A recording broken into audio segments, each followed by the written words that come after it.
Opinion: Modi and Starmer. Can India shape Britain's Indo-Pacific tilt? Prime Minister Narendra Modi is in London. He has met Keir Starmer. The joint statement has been delivered. The FTA has been signed. It will add 25 billion to bilateral trade. Britain is now engaging in trade and investment with India in a way it has not since India's independence.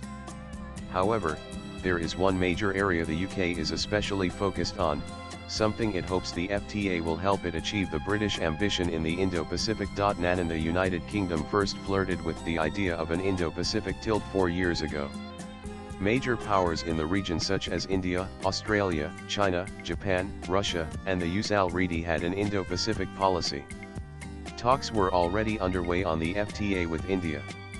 Since then, the UK has committed to its engagement with the Indo-Pacific as a long-term endeavour. But despite being vocal about its ambitions, it has struggled to generate meaningful partnerships. While India-UK military ties, defence agreements, and joint naval exercises signal a strengthening of relations and increased engagement, it is the FTA that offers the greatest value. A period of political turmoil has left the UK with 4 prime ministers in the past 4 years, including the current PM, Starmer, Rishi Sunak 2022-2024, Elizabeth Truss 2022, and Boris Johnson 2019-2022. Yet one objective remained constant despite the political churn: the vision and tenacity to see through the trade deal with India. Alongside it came a hope to address the lingering underachievement of the UK's Indo-Pacific vision, which has yet to materialize into anything of substance. This is why the FTA is even more important for the UK. It ensures that trade will rise, and with it, defence and political ties will reach even greater heights. India is a power to be reckoned with in South Asia and the Indo-Pacific.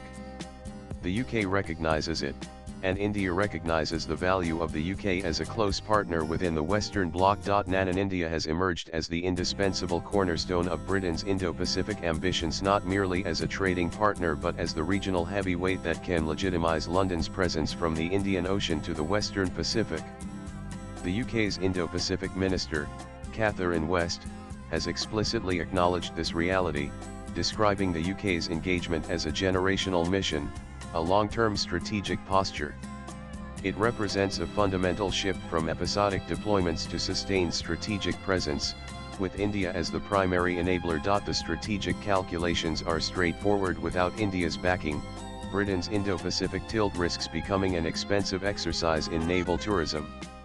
India's unique posit ion as a Quad member, a rising economic power, and a nation with deep historical ties to Britain provides London with the credibility, comfort, and logistical foundation necessary for meaningful regional engagement. Unlike other regional powers, India offers the UK something invaluable: legitimacy born of shared democratic values and complementary strategic interests, rather than the transactional relationships that characterize much of contemporary geopolitics. Recent developments underscore this centrality. The June 2025 joint naval exercises between HMS Prince of Wales and INS Tabar in the North Arabian Sea, or the emergency landing of an F-35B in Thiruvananthapuram, where India provided 38 days of secure hangar space and technical support for Britain's most advanced fighter aircraft, proved that New Delhi can be trusted with London's most sensitive military technology. This episode, more than any formal agreement, illustrated India's role as Britain's de facto strategic partner in the Indo-Pacific. India's geographic advantages compound its political utility. The subcontinent's position astride major shipping lanes gives Britain access to the critical choke points and sea lines of communication that define Indo-Pacific strategy.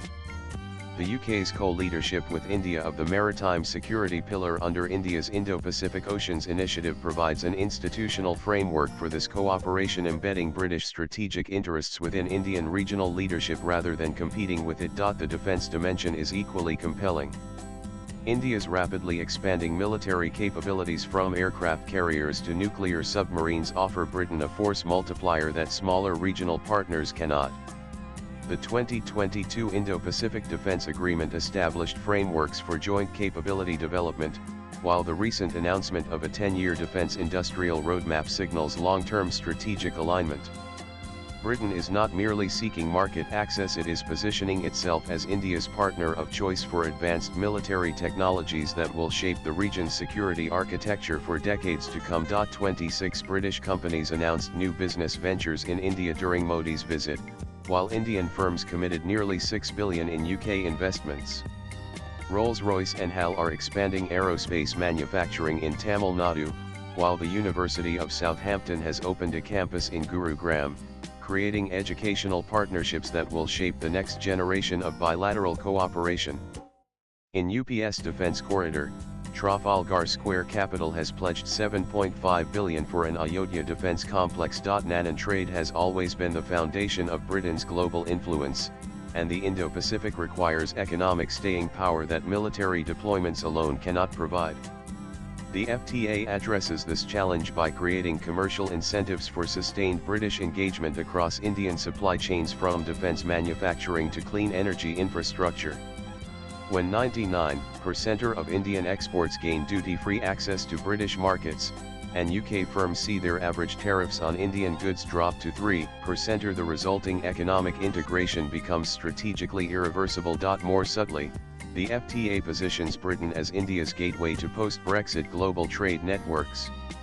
As India negotiates with the EU and confronts US trade protectionism, the UK offers an alternative pathway to develop world markets without the political constraints that plague other relationships. The boost to bilateral trade via the FTA provides the foundation, but the agreement's strategic value lies in its ability to create irreversible economic interdependencies that transcend political cycles and transform competitive dynamics across the Indo-Pacific. The FTA's Strategic Export Cooperation chapter establishes bilateral consultative dialogues that will accelerate joint ventures in precisely the technologies that define 21st century military competition. It will make the British and Indian defence industries mutually dependent rather than competitive. Services mobility provisions enable 60,000 Indian professionals to work in the UK annually, while British firms gain preferential access to India's expanding digital economy. The Social Security Convention alone will save Indian companies 40 billion rupees annually by eliminating double taxation for seconded employees, making UK assignments financially attractive for the first time. These human capital flows create permanent linkages between the British and Indian technology sectors that government agreements cannot replicate. The FTA includes provisions for joint processing and recycling facilities that position both nations as alternatives to Chinese supply chains. When combined with the technology security initiatives focus on minerals mapping and supply chain resilience, these arrangements create the foundation for Western technological independence in critical sectors.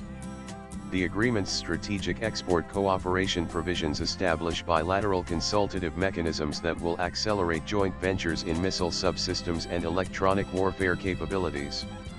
British firms will gain preferential access to India's 200 billion rupees defence modernisation programme, while Indian companies secure pathways into European and transatlantic defence markets through UK partnerships. The timing amplifies these strategic benefits. As China leverages economic coercion against trading partners and the United States retreats from multilateral trade agreements, the India-UK FTA offers both nations alternative pathways to global markets. For Britain, India provides access to the world's fastest-growing major economy without the political complications that accompany Chinese or American partnerships. For India, the UK offers sophisticated financial services and advanced manufacturing capabilities that complement rather than compete with domestic development priorities. Swipe left for next video. Success is not guaranteed, but the foundation has been established.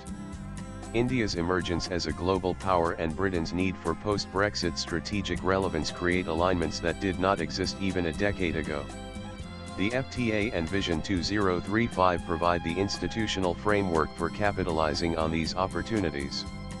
The question now is whether both nations possess the strategic patience and political courage, especially Britain, to transform an Indo-Pacific tilt into a lasting strategic transformation. The alternative, a return to episodic engagement and competing priorities, which would waste the significant investments already made and leave both nations vulnerable to a more assertive China and an increasingly isolationist America.